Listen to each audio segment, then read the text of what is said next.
My mother demanded that I hand over my inheritance money to my half-sister, but she was livid and went nuts when I took all my pennies and dropped them in her hand. My parents divorced when I was 10. And I'm now 20 because my dad found out she was cheating when she told him my brother and sister weren't his. When asked for her reason for cheating, she said that she found a man who could give her a high life, unlike my dad, a farmer trying his best to maintain a family while managing my grandfather's farm. When discussing custody over me in court, my mom said she wanted nothing to do with me and left my dad with full custody while she took my brother and sister with her and then married her side piece a month after everything was finalized. Of course, with the rise of social media, she only includes me in family photos to make herself look good, even though she tosses me to the side afterward. I don't even have a relationship with my siblings because they look down on me for classist and petty reasons. Now, we'll go on with the show with that out of the way. It was about 7:30 in the morning. I was feeding cattle and having a jam session when my dad came to the feedlot to tell me someone was coming to see me. I asked him who it was, but I didn't need him to answer once I saw the angry look on his face as he threw a cigarette he had failed to light. I hop off the tractor and walk around the farmyard until I spot a brand new Porsche with my mother in the driver's seat. To describe what she looks like, imagine someone did a crappy job doing James Charles and Jeffree Star's heaviest makeup routine simultaneously. A Karen haircut with only the blondest of highlights and a spray-on tan that would make Trump look pale. I often wonder if she'll ever do a face reveal so the world can see the hunk of Swiss cheese under all that. I walk up to her car and politely say hello before she wrinkles her nose and looks disgusted at me. She said,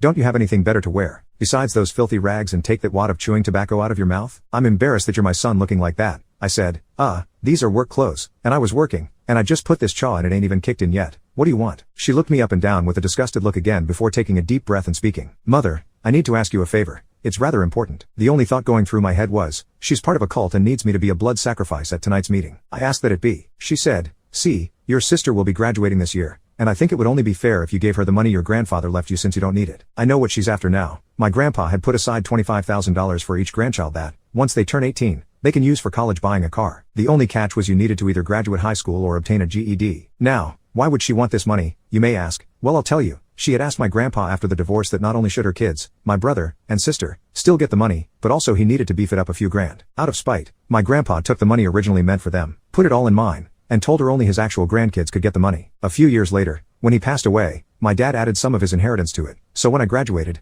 I ended up with $93,000. I have since spent $27,000 out of it on a tractor and put the rest in savings, which I add to my paychecks. Me, why would I give her any of my money? She doesn't even speak to me anymore. She said, "Because it would be only fair since your grandpa denied her that money that she deserves since she'll be attending college. Unlike you, as her big brother, you need to be responsible. That money was left to me for me to use on what I wish. If she wants it, she needs to ask me herself instead of you telling me to do so." Mom said, "She doesn't need to ask you. I shouldn't be asking you either. But since your grandfather was an asshole and you weren't caring enough to hand it over before, here I am. Aren't you guys paying for her college? So why must I give her some?" She replied, "Well, I'm paying for tuition and housing, but she'll need spending money as she shouldn't be working a low-level job to have money for fun." I told her, "Then give her spending money, too." She said, "But I'll already be spending a lot as college is expensive. Won't you do this for her?" I said, "No, I won't. When has something been too expensive for you? Make your side piece work harder like you did when you wanted something big and flashy." Angry, she said, "How dare you speak to me like that? I'm your mother, and you should be thankful I gave birth to you. Even a little bit will help." An idea came to mind. I falsely apologized to her and said she was right. I should give her something. I told her I would run to my truck and grab the checkbook, and off I went. Once at my truck, I dug through the cup holders for pennies.